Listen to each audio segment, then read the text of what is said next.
नमस्कार दोस्तों, कैसे हैं आप लोग। उम्मीद है आप सभी अच्छे होंगे। राजीव कुमार को उनके किए का जो इनाम था वो भारतीय जनता पार्टी ने दे दिया है। एचडीएफसी में चेयरमैन की जो कुर्सी है वो उनके नाम पर रिजर्व हो गई है। लेकिन सवाल ये उठ रहा है कि क्या ये एक नजीर पेश हो रही है दुनिया के सामने, जहां पर भारतीय जनता पार्टी का साथ देने वाले हर एक व्यक्ति को कुछ ना कुछ ऐसा मिल जाएगा जिससे जो लोग दूर बैठे हैं वो भी पास आने के लिए बेताब हो जाए, परेशान हो जाए। तमाम लोग साथ आ चुके हैं, तमाम और लोगों के लिए क्या ये एक बहुत बड़ा उदाहरण पेश होने वाला है। करेंगे बात। केपी मलिक जी बृहस्पतिवार हमारे साथ जुड़े हैं। सर बहुत बहुत स्वागत है आपका।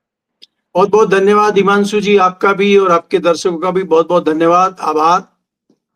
सर, राजीव कुमार को जिस तरह से नई पोजीशन पर विराजमान किया गया है उसको लेकर क्या कहेंगे सर। कुछ लोग तो कह रहे हैं भारतीय जनता पार्टी की सेवा उन्होंने इतनी की है कि उनको उसका जो है मेवा मिला है। नहीं, देखिए हिमांशु, अगर आपको याद हो 2024 के लोकसभा चुनाव में चर्चे थे राजीव कुमार के और उनकी शायरी के। कोई भी पत्रकार अगर गलती से कोई प्रेस कॉन्फ्रेंस उनकी है, कोई पत्रकार सवाल पूछता है तो उसको वो शायरी सुनाते थे, आपको याद होगा। तो उनकी शायरी तो मशहूर है और अब वही शायरी एचडीएफसी बैंक में चलेगी, हमें ऐसा लगता है।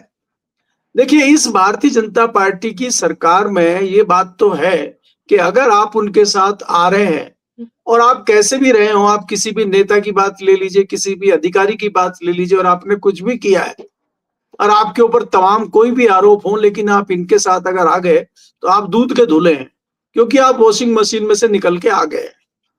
तो राजीव कुमार जी ने जो भारतीय जनता पार्टी के लिए किया, राजीव कुमार जी ने जो 2024 में एक असाधारण काम भारतीय जनता पार्टी के लिए किया, उसका इनाम तो मिलना इनको जरूरी था ही। और जिस प्रकार से एक साल का, मुझे लगता है लगभग एक साल पहले रिटायर हुए थे और कूलिंग पीरियड काट के कितनी बेचैनी में इनका एक साल कटा होगा, इसका अंदाजा आप लगा सकते हैं। क्योंकि ये तो देश सेवा के लिए आतुर रहते हैं। किस प्रकार से इन्होंने एक साल काटा होगा हमें तो समझ में ही नहीं आ रहा। और ये फिर मैदान में आ गए हैं और ये देश को भी जरूरत है इनकी, भारतीय जनता पार्टी को भी जरूरत है, क्योंकि इन जैसे लोगों के बिना काम चलेगा नहीं। सवाल यहाँ ये खड़ा होता है कि आप फाइनेंस में थे, फाइनेंस सेक्रेटरी थे आप, तो और आप फाइनेंशियल सेक्टर में एक जो देश का निजी सबसे बड़ा बैंक है उसके चेयरमैन बन जाते हैं। तो साधारण व्यक्ति भी इस बात का अंदाजा लगा सकता है कि इस बैंक में अगर आप इतनी बड़ी पोजीशन पे आए हैं तो आपने अपने पद पर रहते हुए बैंक का कुछ काम उस प्रकार का किया होगा कि बैंक का बोर्ड आपको बिना किसी कोताही के आपको लेने को तैयार हो गया। और सरकार की क्या मंशा है कि उन्होंने आपको यहाँ पे भेजा है, क्योंकि इस बैंक को मैं लगभग 30 साल से जानता हूं। तो ये बैंक जो है 30-35 सालों से हम इस बैंक को देख रहे हैं, इसमें बोर्ड काम करता है और ये बैंक बहुत नीचे से उठ के गया है। ये एचडीएफसी बैंक की फुल फॉर्म कई लोगों को नहीं पता होगा। एचडीएफसी बैंक एक छोटा सा ग्रुप शुरू हुआ था और पहले हाउसिंग लोन देते थे। हाउसिंग डेवलपमेंट बैंक है ये, HDFC housing development financial corporation, उस तरह का इसका नाम है। और ये बिल्कुल नीचे से शुरू हुआ और आज बुलंदी पे खड़ा हुआ है। बीच में आईसीआई बैंक पे आरोप लगे थे और उसको बड़ा नुकसान इस चीज का हुआ था और वो नंबर 2 पे चला गया था। काफी दिन तक वो भी नंबर 1 पे था।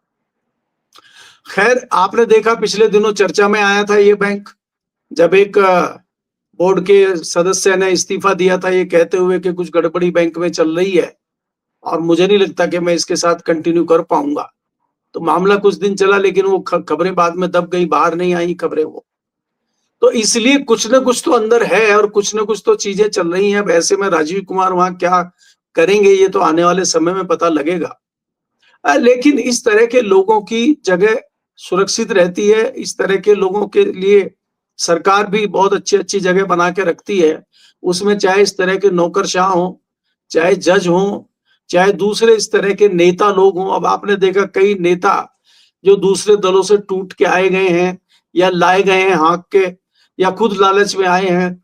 अब रेवड़ियां बटेंगी, उनको कुछ दिनों के बाद सेंट्रल गवर्नमेंट में रिसफल होना है तो उनको सबको जो है नियुक्ति मिलेगी, क्योंकि भाई वो बहुत बड़ा त्याग करके आए हैं।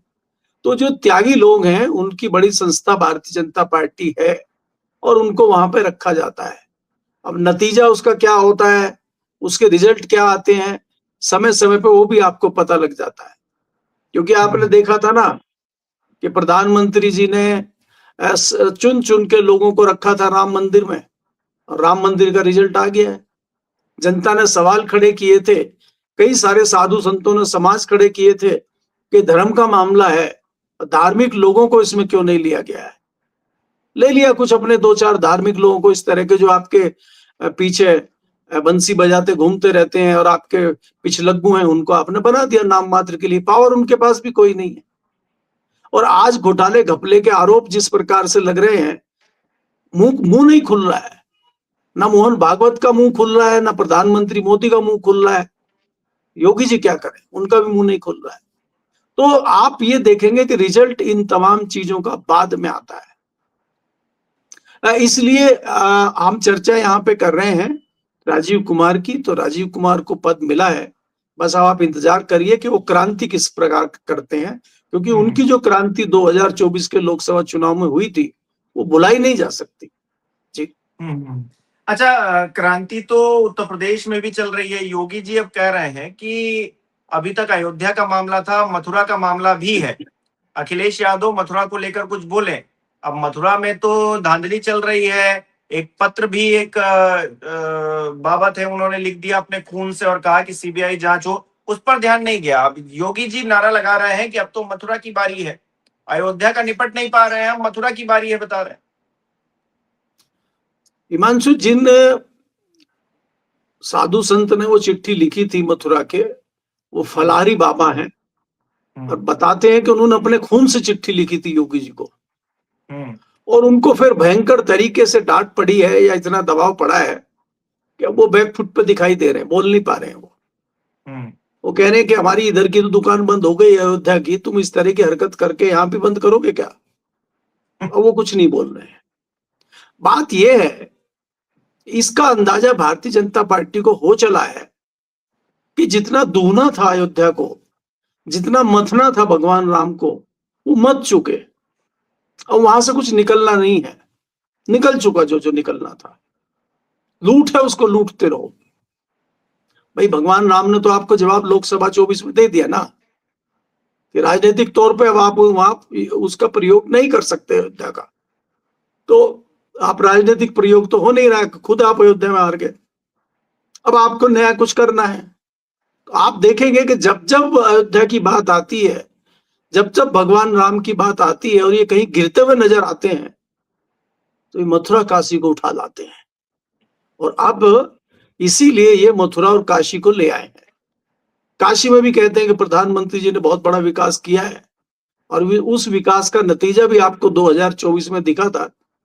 हालांकि लोग तो इस प्रकार के तथ्य तो हमारे पास है नहीं। लोग तो कहते हैं कि शायद प्रधानमंत्री जी की हार की कगार पे पहुंच गए थे और किसी तरह उनको जिताया गया। लेकिन अगर हम आंकड़े भी देखें तो वोट फीसद में तो बहुत बड़ा अंतर आया है, बहुत बड़ा फर्क पड़ा है। तो इसका मतलब काशी ने भी नकार दिया आपको। तो अब आप अयोध्या पहुंचे, और अयोध्या में जो हेमा मालिनी का जो जादुई उनका करिश्मा है, फिल्मी जो करिश्मा उनका है, वो चल रहा है वहां। अब वो इस बार चल नहीं पाएगा, क्योंकि वो भी हेलीकॉप्टर में आके गेहूं काटती हुई नजर आती हैं जब चुनाव होते हैं। उसके बाद नदारद रहती है वो, और बीच में जो है जन्माष्टमी के दिन वहां पे वो अपना नृत्य का एक प्रोग्राम करती हैं। इसके अलावा ना वो किसी से मिलती हैं, ना क्षेत्रीय समस्या देखती हैं। बस वो अपने फिल्मी प्रभाव से सीट जीत लेते हैं और भारतीय जनता पार्टी की बम बम रहती है। जाट के नाम पे, क्योंकि वहां जाट से अधिक मात्रा में है, जाट के नाम पे आप हेमा मालिनी जी जाट बनी घूम रही है। वो धर्मेंद्र की वाइफ है, वो जाट है। अब वो जाट है कि नहीं है किसी को नहीं पता है। बस ये धर्मेंद्र की धर्म पत्नी है, ये जाट हो गई है, इसलिए जाट इनको वोट दे रहे हैं। इस बार को थोड़ा सा मामला अलग रहेगा, और भारतीय जनता पार्टी पूरी कोशिश करेगी कि वहां पे इस बार लोकसभा का सांसद भी नया आएगा, आप देख लेना। और भारतीय जनता पार्टी पूरा जोर जिस प्रकार से अयोध्या में और काशी में लगा रही थी पिछली बार, इस विधान चुनाव में वो आगरा की बात करती हुई नजर आएगी। आपने देखा है कि जिस प्रकार योगी जी ने अखिलेश को कहा है और अयोध्या के नाम पे बात करने के लिए कहा है और उस तरह की चीजें इनको बार बार कह रहे हैं, तो ये जताता है कि अब जो है भारतीय जनता पार्टी का ध्यान में इनको सफलता मिलेगी कि नहीं मिलेगी, ये देखने वाली बात है। एक्चुअली हिमांशु, आपको ये देखना होगा कि जिस प्रकार से लोगों की आस्था को कुचला है इन्होंने, भगवान राम के जो आस्था जिनमें है और उस तरह से इन्होंने किया है, उससे बहुत लोगों के मन दुखी है, व्यथित हैं लोगों के मन, और वो इनके साथ आ पाएंगे अभी, इस पे थोड़ा मुझे संशय है। इस बार भारतीय जनता पार्टी को समझ में आ गया है कि बहुत बड़ा नुकसान आने वाले विधानसभा चुनाव में उनको हो सकता है, और रही सही कसर ये जो लड़ाई दिल्ली लखनऊ की चल रही है वो पूरी कर देगी। तो अब क्या है, अब वो कहते हैं ना कि सियासी ऊंट किस तरफ बैठता है, अब ये तो समय के साथ ही पता लगेगा, उसके लिए हमें थोड़ा इंतजार करना होगा। जी। अच्छा, प्रधानमंत्री नरेंद्र मोदी की भूमिका इन सब चीजों में आप किस तरह से देख पा रहे हैं? क्योंकि मोदी जी बिल्कुल खामोश है। हालांकि मोदी जी का एक ये स्टाइल है, वो मणिपुर का मामला हो, वो पेपर लीक का मामला हो, वो राम मंदिर का मामला हो, वो चुप हो जाते हैं, वो कुछ नहीं बोलते हैं। लेकिन जहां क्रेडिट लेना होता है वो सबसे आगे खड़े हो जाते हैं, और उन्हीं का प्रभाव है कि भारतीय जनता पार्टी इतनी ऊंचाइयों पर पहुंची है। तो जो तमाम लोग उनके इर्द गिर्द हैं वो कुछ बोलते भी नहीं है, वो उनको एक तरह से प्रोटेक्ट करने का काम करते हैं। और भारतीय जनता पार्टी का जो साथ देता है, राजीव कुमार जैसे लोग जो है, अब नए जो चुनाव आयुक्त हैं वो भी जो है उसी फहरिस्त में, क्योंकि उनका नाम भी राम मंदिर से जुड़ा हुआ पहले रहा है। तो ऐसे में कहीं ना कहीं लगता है कि प्रधानमंत्री नरेंद्र मोदी ने ही सब कुछ होल्ड करके रखा हुआ है, सारी जो परिस्थितियां उनके इर्द गिर्द घूमती हुई दिखाई देती हैं। देखिए हिमांशु, अगर आप प्रधानमंत्री मोदी की बात करेंगे तो वो उन मुद्दों पे कभी बात नहीं करते जिन पे उनको घिरने की आशंका है। देखिए ये मुद्दा इतना बड़ा है, अगर आप सफाई देने उतरेंगे प्रधानमंत्री की, इसमें छीछा लेदर हो जाएगी। वो जो भी बोलेंगे, कुछ भी सफाई देंगे, 10 सवाल खड़े हो जाएंगे, और जब सवाल पूछेंगे तो एक का भी जवाब नहीं दे पाएंगे। आप देखिए ना, पहले ही अगर चंपत राय कुछ नहीं बोलते अभी तक तो शायद इतने आरोप उनके नहीं लगते, और उन्होंने तुरंत सफाई देने की कोशिश करी कि कुछ नहीं हो रहा है, ऑडिट हो रहा है, तो वही लोगों ने पकड़ लिया। कुछ नहीं हो रहा था ये आपने कैसे कह दिया ऑडिट हो रहा है? जब जब आप सफाई देंगे, आप चोरी करके सफाई देंगे तो उसमें आप फंसेंगे। इस बात को भांप गए हैं कि ये बहुत बड़ी गड़बड़ी हो गई है, तो इसलिए देना और अपनी ओर से कुछ बड़ी बात कहना, अपने आप को घेरना है, गिरवाना है अपने आप को विपक्ष से और आलोचकों से। तो इसलिए वो इस मुद्दे पे कुछ नहीं बोल रहे हैं। और ये बात आपकी बिल्कुल सत्य है कि जिस जिस मुद्दों पे उनको लगता है कि मुद्दा फंसने वाला है, वहां से वो साफ बच लेते हैं और साइड पे वो बड़ा ब्लंडर कर देते हैं कोई। अब आप देखिएगा कि दिल्ली में नया रिसफल होगा, नई सारी चीजें होंगी, और फिर मानसून सेशन शुरू हो जाएगा, तो धीरे धीरे धीरे धीरे अयोध्या मंदिर की खबरें दब जाएंगी या सेकेंडरी होंगी। वो खबरें तभी चलेंगी जब कोई कोर्ट में डेट होगी, जब कोई बड़ा मैटर होगा, तभी चलेंगी। अब और 2-4 दिन में आप देखिएगा कि ये इस्तीफे दें चाहे ना दें, चाहे अनिल मिश्रा का इस्तीफा दें ना दें, चंपत राय जी कहाँ हैं किसी को नहीं पता, दूसरे को राव साहब हैं वो हैं कहाँ है किसी को नहीं पता। थोड़े दिन में धीरे धीरे धीरे धीरे ये चीजें समाप्त हो जाएंगी। और जैसा कि हमने कहा कि पहले जो सीईओ बनने की बात थी नपेंद्र मिश्रा की, अब बीच में उधर से दूसरी चल गई है कि अवस्थी जी बनेंगे।